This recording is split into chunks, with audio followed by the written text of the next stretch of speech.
Hello everyone, my name is Tianlein and today we talk about the daily crafting grids in the Elder Scrolls Online.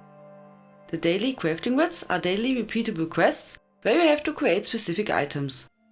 You can pick these quests up for each crafting profession and they can be completed once every 20 hours. Completing these quests will give you experience, inspiration, gold and a reward chest. If you are just started the game or never did the crafting grids before, you have to become first a certified crafter. These quests are more or less the tutorial quests about the crafting system in the Elder Scrolls Online, and you can do them for all 6 crafting professions. If you are already an established crafter with a rank of 10 or more in a particular crafting skill line, you can skip the tutorial quest and become immediately certified. Otherwise, to start these quests, we have to pick them up from the notice board. In the Mage's Guild you will find Daniel Teleno, who will certify you in enchanting, alchemy and provisioning.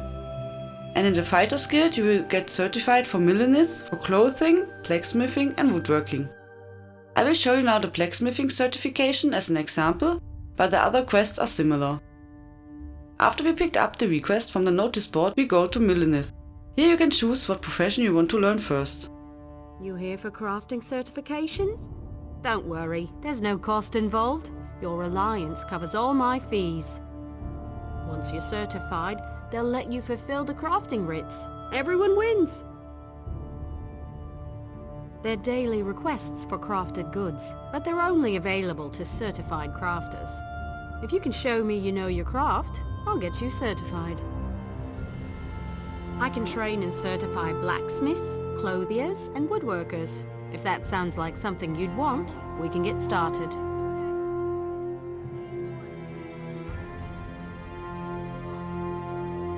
Excellent! We can get started whenever you're ready. Let me know if you have some time. I can train and certify you in something else.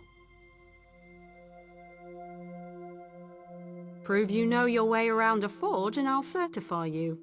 But you have to commit. I can only train one discipline at a time. I want you to craft a simple iron dagger. First you'll mine some iron ore, then refine the ore into iron ingots. You'll use those ingots to make the dagger. Yes, you have to prove you know your way around a blacksmithing station. Those are the rules. For now, bring me an armload of iron ore. Once you're back, you'll refine them into iron ingots. Bring the iron ore to a blacksmithing station. If you have enough, you can refine them into iron ingots. Really put your back into it. When you have iron ingots, return to me. Go to the blacksmithing station and craft an iron dagger. Nothing fancy. You shouldn't need more than 2 iron ingots. Oh, and you'll need a style material. You can purchase them from any blacksmith or scavenge them yourself if you're thrifty. First she will send you out to collect ore and refine it. Since I had these materials already in my bag, I could direct start with the crafting process. We have to construct a dagger, and after that we have to deconstruct it. Craft an iron dagger. You'll need some iron ingots and a style material. You can buy those from any blacksmith if you can't find them yourself. The trick is the style material, but I'm sure you know that. Next is deconstruction. You learn a lot when you break something into parts, even more so when it's someone else's work. Go deconstruct your dagger, or anything else really, as long as you do it at a blacksmithing station. And now we are certified in blacksmithing. Since we are now officially certified, we can now start with our daily crafting grids. As mentioned before, you can find these quests always on the notice boards. What items you have to craft and where you have to deliver them depends on how much skill points you have invested in your crafting skill lines. For example, my character is woodworking on level 10. That means that I have to use standard ruby ash and have to deliver the items to Quaglon. My provisioning is only on level 1, so I have to cook simple recipes and deliver them to Stoneforts.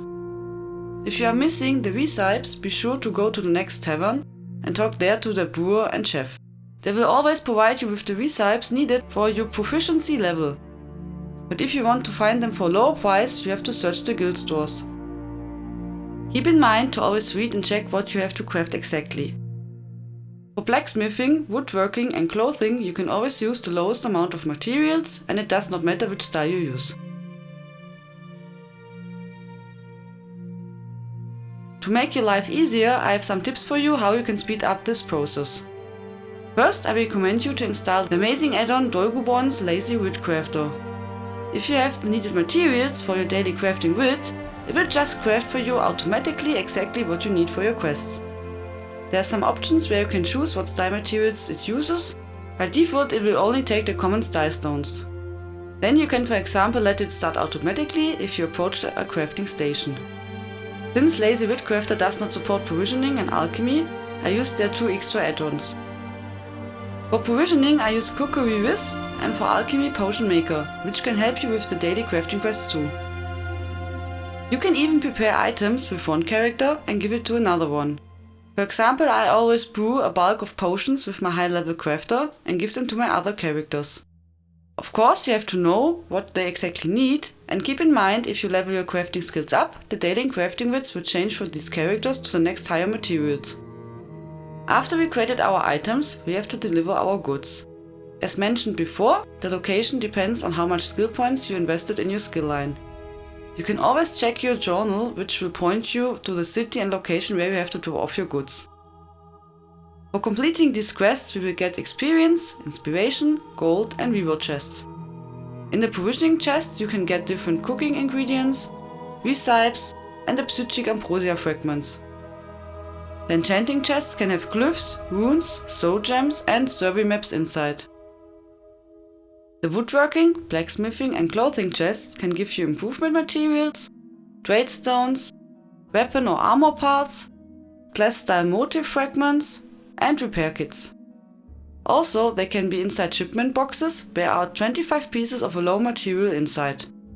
And you can get survey maps, which are similar to treasure maps, but they will send you to a specific location where you can find materials. To find these map locations easier, I use the add-on Lost Treasure, which marks the survey and treasure map locations on your map, and it makes it really easy to find them. If you have already champion points, I recommend that you invest 10 points in the lava for the Plentiful Harvest passive. That will give you the chance to get double materials from nodes, which works on the survey maps too. Since the homestead update, the daily crafting widths are more important, because you can get now for the top tier crafting widths also master crafting widths. I made already a video about the master crafting widths and you can find the link in the description. Hopefully I answered all your questions around the crafting widths in the Elder Scrolls Online. It would be nice if you subscribe, like or leave me a comment.